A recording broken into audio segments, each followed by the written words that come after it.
Welcome to the 3x5 news, views, and reviews scribbled on index cards. Just bear with me a minute while I pull out my copy.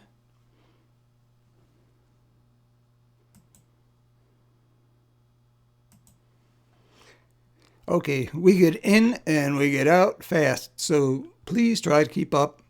Today, this week in Trump. In a town hall on Wednesday, Trump said of January 6th, there were, quote, "there were no guns down there. We didn't have guns. The others had guns, but we didn't have guns."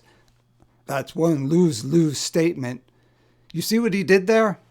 He not only took the side of those attacking the Capitol, but posed the police as the enemy. Is that really the message his supporters want to hear?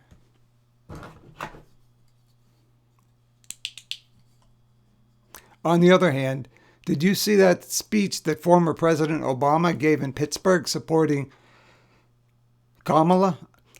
I have never seen him so anguished. It was as if a family member had died.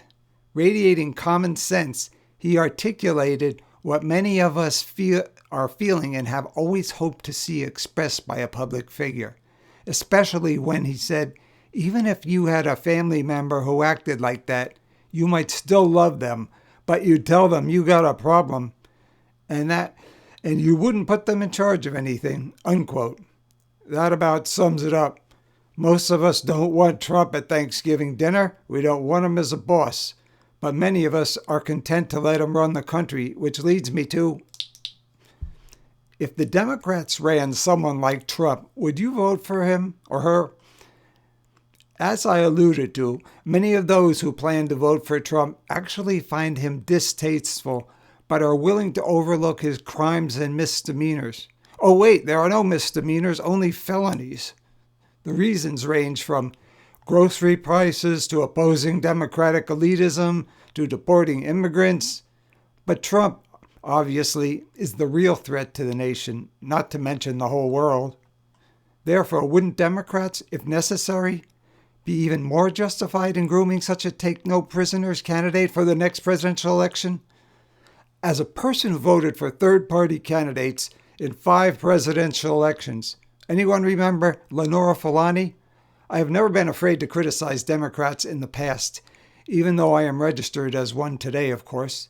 The answer is that Democrats could never stomach running a candidate like that. It's just not in their nature. Between the two parties, only Republicans are capable of carrying the idea of using means to justify the ends that far. Arsenic and old Trump. In the New York Times, columnist Carlos Lozada writes of Trump that, quote, "the man who accuses immigrants of poisoning the blood of America is administering his own brand of venom, one whose cumulative effect is to disfigure a nation rather than exalt it," end quote. It's frightening to think that Trump could be injecting his poison into America for 4 more years. The organs of democracy will slowly shut down before the body politic breathes its last gasp. File under the category of where would we be without immigrants? I saw this passage somewhere, quote, "Giving testimony to the British House of Commons in 1779, American politician turned loyalist Joseph Gallo estimated that Irishmen composed perhaps 1/2 of the Continental Army.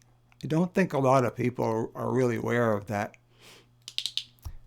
MAHA, ha, ha, ha, ha. We are all too familiar with MAGA, Make America Great Again. Now we have MAHA, Make America Healthy Again. The New York Times reports that the communications director for Robert F. Kennedy Jr.'s brief presidential campaign, Del Bigtree, is also the founder of something called Informed Consent Action Network, an organization that seeks to, quote, loosen vaccine mandates and is petitioning the Food and Drug Administration to withdraw its approval of certain vaccines for hepatitis B and polio, end quote. Polio! To people of a certain age, me, that is not just a red flag, but red alert, DEFCON 1, whatever you want to call it. In the 50s, when I was a child, polio was a scourge with its most public face, President Franklin Roosevelt. The nation rejoiced when Jonas Salk developed the vaccine, which was brought to market in 1955. As young as I was, I remember what a huge deal this was. What makes MAHA's agenda even more frightening is that Kennedy is, quote, within reach of a White House job or federal health position, which would position the Fed medical freedom movement, unquote, as they shudder, call it, quote, inches away from being represented inside the White House and inside the regulatory agencies of America, unquote.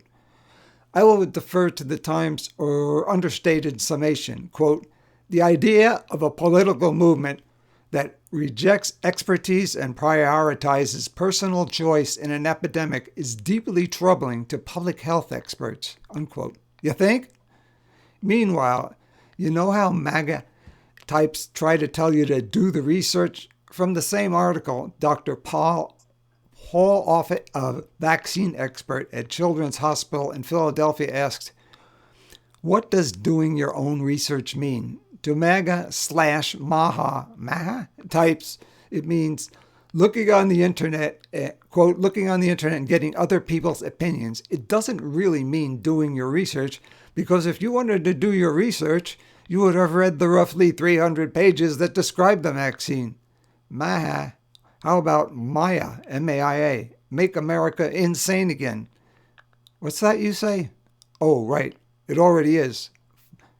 Finally, Sundown of a clown. Quote, a Washington Post fact-checker team tallied that by the end of Trump's presidency, he had made 30,573 false or misleading claims, an average of about 21 false, erroneous, or misleading claims a day, unquote. When he first ran, I thought a core reason people loved him was because he gave them license to lie and ignore the truth in their own lives. Moving on to the Trump long, agonizing, to us more than him, descent into dementia. I honestly prefer not to lean into that, if only because many of his younger supporters exhibit the kind of muddled thought associated with early dementia. In other words, it's hard for them to spot and not a big deal to them. Personally, I always thought that his simplified, illogical language started out as intellectual laziness. Said laziness might have been a product of his thinking of how entitled he feels, how he isn't too important to be concerned with clarity. To say he is beginning to suffer from dementia, even though he clearly is, does a disservice to others who, through no fault of their own, are also suffering from it.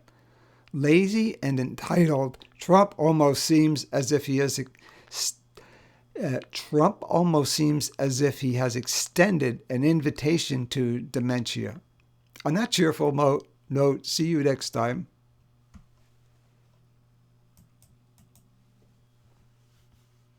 Bye.